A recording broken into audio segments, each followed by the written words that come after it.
They say there are places where the air itself remembers, where the dead are not buried in the earth, but suspended, caught between breath and ash.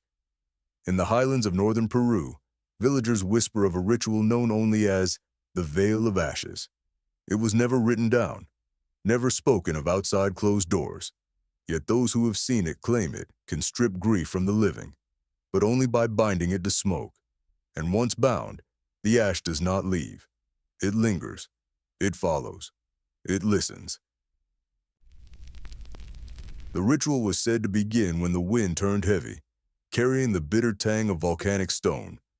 In mountain villages, where nights freeze before dawn and the silence of the peaks is broken only by distant avalanches, families gathered in secret courtyards.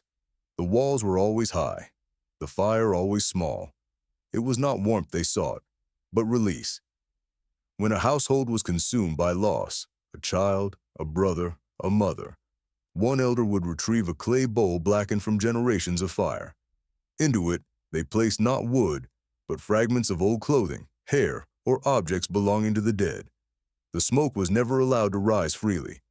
Instead, women stretched woven veils across the courtyard, dyed pale with chalk and ash. As the flames grew, the smoke pressed against the fabric, staining it darker with each breath.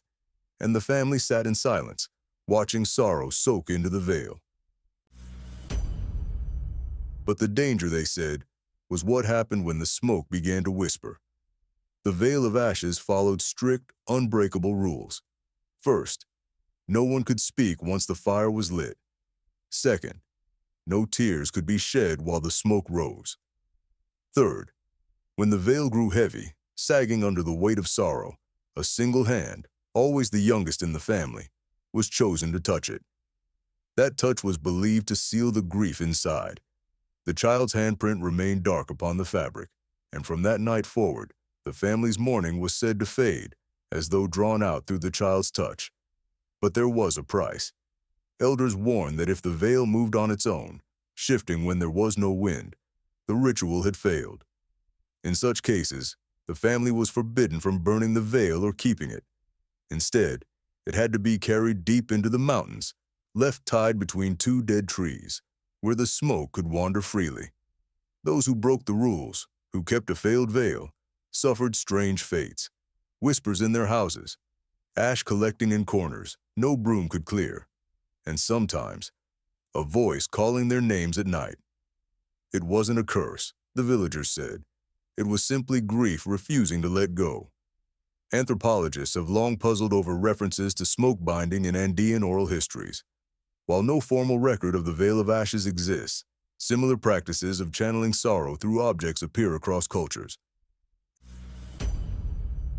In parts of Central Asia, families once burned garments of the dead to unbind lingering sorrow, believing the smoke carried it skyward.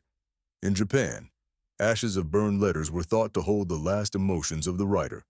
And in medieval Europe, black mourning veils were not simply garments, but talismans, designed to trap grief before it poisoned the heart. The Peruvian highland ritual, however, appears unique in its demand that the youngest touch the veil. Some scholars suggest this symbolized renewal, the innocence of youth absorbing the burden of loss, ensuring the community could continue.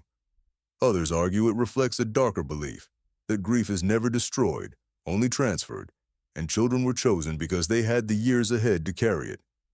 Even now, villagers claim that in certain abandoned homes, you can still find strips of cloth stiff with soot, hanging where no one dares to remove them.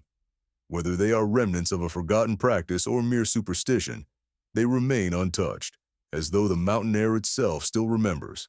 The Veil of Ashes has faded from memory, but the questions it leaves behind remain. Can grief ever truly be destroyed? Or is it only moved from hand to hand, generation to generation? The villagers would tell you this: the smoke does not vanish.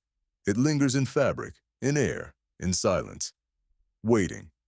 And if, on a mountain night, you feel the wind grow heavy and smell the sting of ash, do not speak, do not cry, for you may already be standing beneath a veil you cannot see.